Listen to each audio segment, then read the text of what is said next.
আলু ভাজি আমরা সবাই পছন্দ করি। এইভাবে মাছের ডিম দিয়ে যদি আলু ভাজি করা হয় তাহলে অবশ্যই আরও ভালো লাগবে। হ্যালো ভিউয়ার্স, আসসালামু আলাইকুম। এখানে আমি ছোট ছোট আলুগুলোকে একদম কুচি করে কেটে নিয়েছি আর ডিম নিয়ে নিয়েছি।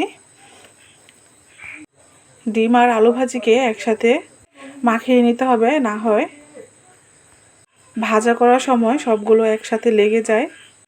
আলাদা ডিম থাকে, আলাদা আলু ভাজি থাকে। এইভাবে মাখিয়ে নিলে ডিম আর আলুটা ঝরঝরে ভাজি হয়, কোথাও দলা পেকে থাকে না। এখানে আমি পেঁয়াজটা ভেজে নিয়েছি আর দিয়ে দিচ্ছি মাখানো ডিম আর আলু ভাজি। ভাজিটাকে অল্প আঁচে আমি রান্না করে নিব। ঢেকে ঢেকে অবশ্যই রান্না করতে হবে যেন পুড়ে না যায়। আমি ঢাকনা দিয়ে বারবার উঠিয়ে উঠিয়ে নাড়িয়ে চাড়িয়ে এটাকে ভাজি করে নিচ্ছি।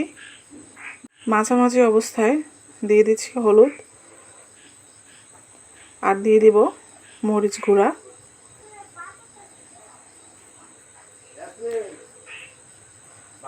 আর দিয়ে দিচ্ছি জিরা গুঁড়ো। দিয়ে মিক্স করে আবার ঢাকনা দিয়ে এটাকে রান্না করব।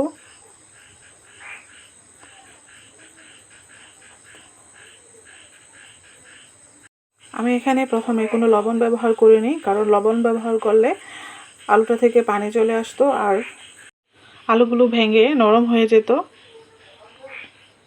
আমার এখন অর্ধেক ভাজা কমপ্লিট হয়ে গেছে।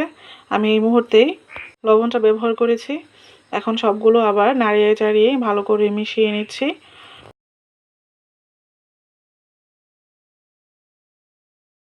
মিশিয়ে এখন আর আমি ঢাকনা দিব না, এইভাবেই নেড়ে চেড়ে রান্না করব কিছুক্ষণ। তারপর যখন আবার অর্ধেক সিদ্ধ হয়ে আসবে তখন আবার ঢাকনা দিয়ে কিছুক্ষণ নেড়ে চেড়ে কাঁচামরিচটা সব শেষে দিয়ে দিব। কাঁচামরিচের যে গ্রানটা সেটা যেন ভাজিটাতে থাকে। প্রথমে দিয়ে দিলে কাঁচামরিচটা বেশি ভাজা ভাজা হয়ে যায়, কাঁচামরিচটার যে সুন্দর গ্রান আছে সেটা নষ্ট হয়ে যায়। এখন আবার একটু নেড়ে চেড়ে আমি ভাজিটাকে আবার ঢেকে দিব যতক্ষণ না পর্যন্ত ভাজিটা মচমচে হয়ে যাবে, ততক্ষণ পর্যন্ত ঢেকে এবং ঢাকনা উঠিয়ে নেড়ে চেড়ে ভাজিটা রান্না করে নেবেন। এই দেখুন কতটা ক্রিস্পি হয়েছে ভাজিটা। অবশ্যই এভাবে বাসায় ট্রাই করবেন। ধন্যবাদ ভিডিওটি দেখার জন্য।